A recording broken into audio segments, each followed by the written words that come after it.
tires and side plates and doesn't look like a steam engine at all. He takes freight cars from farms and villages to the main line and is cheerful to everyone he meets.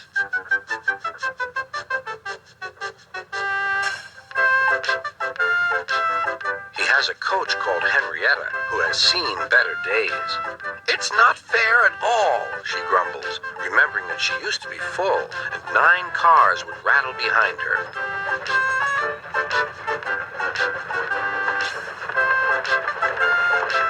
Now there are only 3 or 4, for the farms and factories send their goods mostly by truck. Toby is always careful. The cars, buses, and trucks often have accidents. Toby hasn't had an accident for years, but the buses are crowded and Henrietta is empty.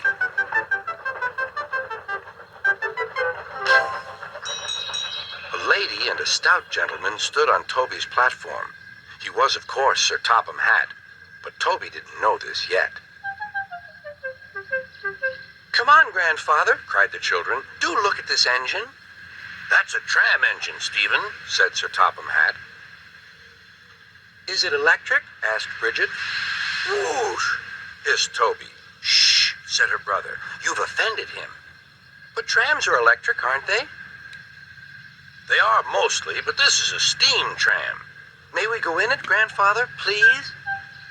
"Stop," said Sir Topham Hatt to the conductor. They all scrambled into Henrietta. "Hip, hip, hooray!" chanted Henrietta. But Toby didn't sing. "Electric indeed, electric indeed," he snorted. He was proud of being a steam train. "What is your name?" asked Sir Topham Hatt.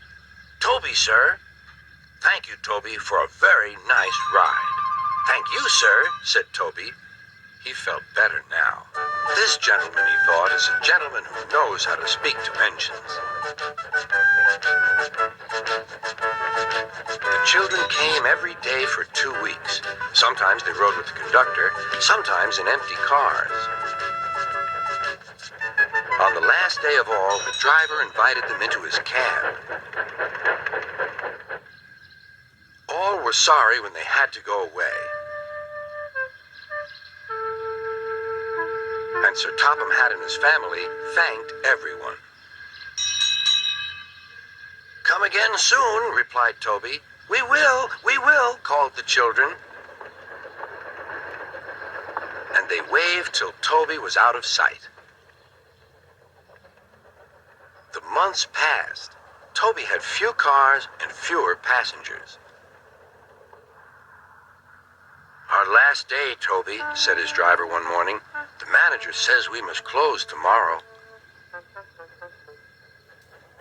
That day, everyone wanted the chance of a last ride. The passengers joked and sang, but Toby and his driver wished they wouldn't.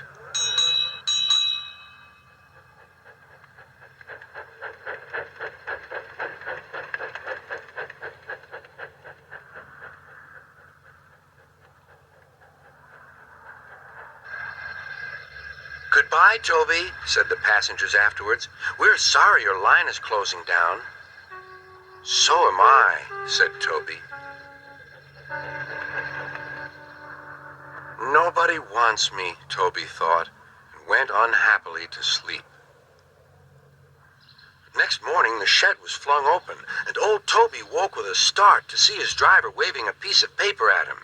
"Wake up, Toby," he shouted excitedly. "The mail has just arrived, and there is a letter for us from the Stout gentleman. Maybe it's good news."